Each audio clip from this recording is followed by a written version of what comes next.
स्वागत है आप सभी का पीयूष ऑक्सफोर्ड के यूट्यूब चैनल पर। देखिए आज का जो हमारा वीडियो है इसमें हम लोग पटना यूनिवर्सिटी और पटना वुमेन्स कॉलेज में जो 2021 में एंट्रेंस एग्जाम होने वाला है उसमें बीए यानी बैचलर ऑफ आर्ट्स का जो पूरा डिटेल सिलेबस है उसको हम लोग डिस्कस करने वाले हैं।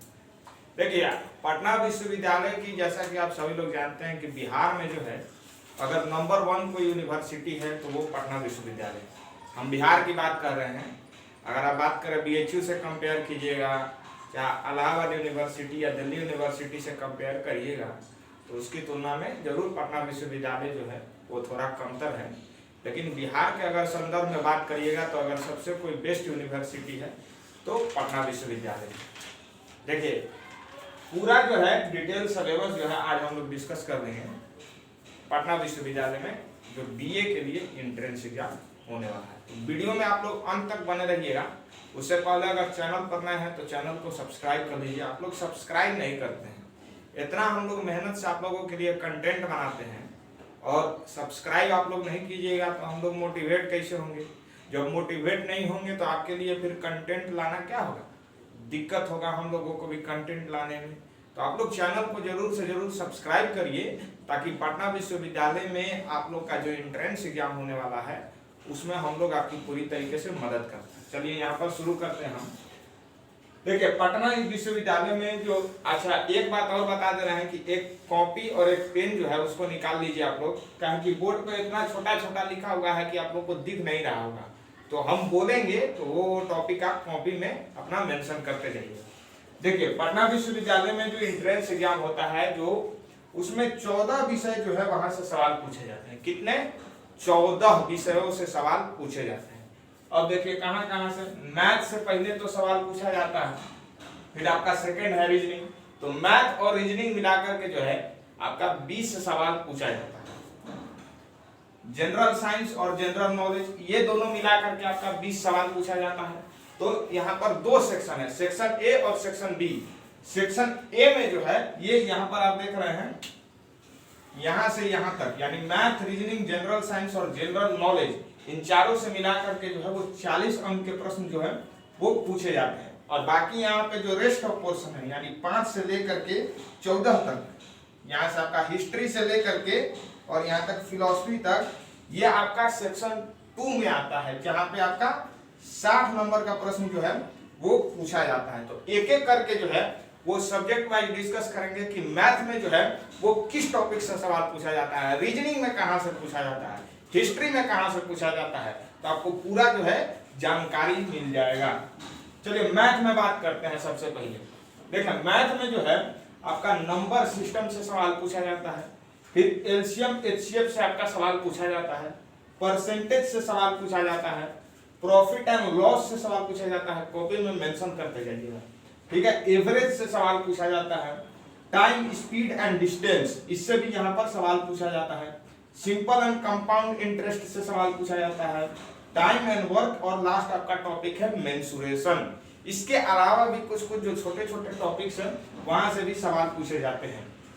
अब आते हैं यहाँ पर रीजनिंग पर। रीजनिंग में कहाँ से सवाल पूछे जाते हैं उसको आप लोग जान लीजिए। तो रीजनिंग में आपका पहला हो गया कोडिंग डिकोडिंग, यहाँ से सवाल पूछा जाता है।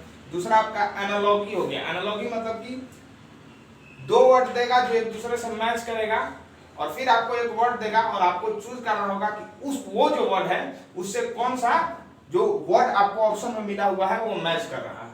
फिर आपका क्लासिफिकेशन हो गया, सीरीज हो गया, वर्ड फॉर्मेशन हो गया। आपको कुछ लेटर्स दे देगा और बोलेगा कि इससे आप एक वर्ड बनाइए, ठीक है। Ranking test, direction sense test, और इसके अलावा और जो कुछ रीजनिंग के टॉपिक्स हैं वहां से आपके सवाल जो है वो पूछे जाते हैं। अब आते हैं जनरल साइंस पर। जनरल साइंस में भाई किस किस जगह से सवाल पूछा जाता है। तो पहला आपका यूनिट से सवाल पूछ लिया जाएगा, जैसे एम्पियर किसका यूनिट है। फिर आपका डिस्कवरी से सवाल पूछा जाता है। इंपॉर्टेंट साइंटिफिक इंस्ट्रूमेंट, जैसे कि मान लीजिए कि वोल्ट मीटर हो गया, तो वोल्ट मीटर का इस्तेमाल किस लिए होता है? इलेक्ट्रिक जो पोटेंशियल डिफरेंस होता है उसको मापने के लिए होता है। फिर आपका common and chemical name of compounds, nitrous oxide, इस तरह का उसका आप बताइए क्या फॉर्मूला है, ठीक है। और डिजीज यहाँ से सवाल पूछे जाते हैं। इसके अलावा और जो कुछ कॉमन टॉपिक्स हैं, ठीक है, जैसे ह्यूमन फिजियोलॉजी का कुछ कुछ टॉपिक हो गया, वहां से भी सवाल पूछा जाता है। अब आते हैं चौथे हमारा जो टॉपिक है यानी कि जनरल नॉलेज, जनरल अवेयरनेस पे कहाँ कहाँ से सवाल पूछे जाते हैं। तो फिर आपका यहाँ पर पहला जो टॉपिक है वो है political parties in and it's establishment, यानी राजनीतिक दल और उनकी स्थापना। जैसे बीजेपी का स्थापना कब हुआ, मुस्लिम लीग का स्थापना कब हुआ, कांग्रेस पार्टी का स्थापना कब हुआ, इस तरह के सवाल। फिर रिवर्स ऑफ इंडिया, जैसे कि भारत की सबसे लंबी नदी कौन है, तो गंगा नदी है। या भारत की राष्ट्रीय नदी कौन है, तो वो भी गंगा है। भारत में सबसे लंबी दूरी तक बहने वाली नदी कौन है, तो ब्रह्मपुत्र नदी है। इस तरह के सवाल। फिर आपका स्टेट एंड कैपिटल, जैसे कि आंध्र प्रदेश की राजधानी क्या है, बिहार की राजधानी क्या है। स्टेट एंड लैंग्वेज, जैसे कि तेलुगु जो है वो किस राज्य में बोली जाती है, तमिल किस राज्य में बोली जाती है, इस तरह के प्रश्न। फिर biggest and smallest in India, Bharat में सबसे बड़ा रेलवे ब्रिज कौन सा है, ठीक है, सबसे बड़ा डैम कौन सा है, इस तरह के सवाल। फिर नेबरिंग कंट्री से भी सवाल आपका पूछ लिया जाएगा, जैसे म्यांमार की राजधानी क्या है, बांग्लादेश की राजधानी क्या है, इस तरह के सवाल। और फिर नेशनल सिंबल से जो है वो कुछ सवाल पूछ लिए जाएंगे, जैसे भारत ने जो है अपना जो नेशनल फ्लैग है यानी राष्ट्रीय ध्वज है उसको कब अपनाया था। तो इस तरह का प्रश्न जो है वो आपका जनरल अवेयरनेस में पूछा जाता है। अब आते हैं हिस्ट्री में, यानी इतिहास से जो है वो किस किस टॉपिक से जो है आपका क्वेश्चन पूछा जाता है। तो पहला आपका हो गया इंडस वैली सिविलाइजेशन, जो सिंधु सभ्यता है उससे सवाल पूछा जाता है। फिर आपका वैदिक पीरियड से समय आपका सवाल पूछा जाता है। फिर रिलीजियस मूवमेंट, यानी कि उस समय जब बुद्धिज्म और जैनिज्म जो है यहाँ से भी सवाल पूछा जाता है। फिर मगध अंपायर की आपका वहां से सवाल पूछा जाएगा। मौर्यन डायनेस्टी से आपका सवाल पूछा जाएगा। गुप्ता डायनेस्टी हो गया। दिल्ली सल्तनत से भी आपका सवाल यहाँ पर पूछा जाएगा। खिलजी डायनेस्टी, तुगलक वंश और मुगल एम्पायर, इनसे आपका सवाल जो है वो पूछा जाएगा। जो मध्यकालीन भारत के यहाँ से आपका टॉपिक है, दिल्ली सल्तनत से लेकर के मुगल एम्पायर तक, यहाँ से आपका सवाल जो है वो पूछा जाता है। सबसे ज्यादा जो आपका सवाल पूछा जाता है यहाँ पर मॉडर्न से पूछा जाता है। जैसे द एडवेंट ऑफ यूरोपियंस, जब भारत में जो है यूरोपियन का आगमन होता है, ठीक है, वहां से सवाल। द रिवॉल्ट ऑफ 1857, 1857 का विद्रोह, एन इंपॉर्टेंट नेशनल एक्टिविटी, यानी राष्ट्रीय महत्व के जो महत्वपूर्ण एक्टिविटीज हुई थी, जैसे कि आपका असहयोग आंदोलन हो गया, भारत छोड़ो आंदोलन हो गया। तो यहाँ से भी सवाल जो है वो पूछे जाते हैं इतिहास में। इसके अलावा भी कुछ कुछ टॉपिक जो है वहां से सवाल पूछे जाते हैं। आपका बात करते हैं पॉलिटी, यानी कि राजनीति शास्त्र की अगर बात करें तो पहला आपका हो गया कॉन्स्टिट्यूएंट असेंबली, यानी संविधान सभा से सवाल पूछे जाते हैं। फिर आपका प्रीएम्बल, यानी प्रस्तावना से सवाल पूछा जाता है। फंडामेंटल राइट्स, यानी कि मौलिक अधिकार से सवाल पूछे जाते हैं। फिर प्रेसिडेंट, यानी कि राष्ट्रपति से सवाल पूछा जाता है। वाइस प्रेसिडेंट, उपराष्ट्रपति हो गए। प्राइम मिनिस्टर यहाँ पर हो गए, ठीक है। पार्लियामेंट हो गए, पार्लियामेंट यानी कि संसद, हमारे देश की जो संसद है, लोकसभा, राज्यसभा, यहाँ से सवाल पूछे जाते हैं। जुडिशरी हो गया, यानी न्यायपालिका से सवाल पूछा जाता है, जिसमें हाई कोर्ट, सुप्रीम कोर्ट जैसे चीजें आ गई। और फिर आपका पंचायती राज, यहाँ से भी सवाल पूछे जाते हैं। अगर बैकग्राउंड में आपको कुछ आवाज सुनाई दे रहा है तो उसको थोड़ा सा मैनेज करके आप लोग चलिएगा, उससे कोई खास तकलीफ नहीं हो रहा है। ज्योग्राफी की अगर बात करें तो ज्योग्राफी में आपका सोलर सिस्टम से जो है वो सवाल पूछा जाता है। अर्थ से जो है यानी पृथ्वी से सवाल पूछा जाता है। एटमॉस्फेयर यानी वातावरण, जैसे स्ट्रेटोस्फेयर, ट्रोपोस्फेयर है ना, एक्सोस्फेयर, यहाँ से जो है वो सवाल पूछे जाते हैं। फिर ज्योग्राफी ऑफ इंडिया, यानी भारत का जो पूरा भूगोल है, जैसे लॉन्गिट्यूड क्या है, भारत का लैटिट्यूड क्या है, पूरा जो है यहाँ पर पूछा जाता है। फिर आपका एग्रीकल्चर इन इंडिया, भारत में जो कृषि है वहां से सवाल पूछे जाते हैं। और अलग अलग जो ज्योग्राफी के अंदर बहुत सारे टॉपिक्स है वहां से आपके सवाल पूछे जाते हैं। यहाँ पे साइड में आप देख रहे हैं कि ईटीसी लिखा हुआ है।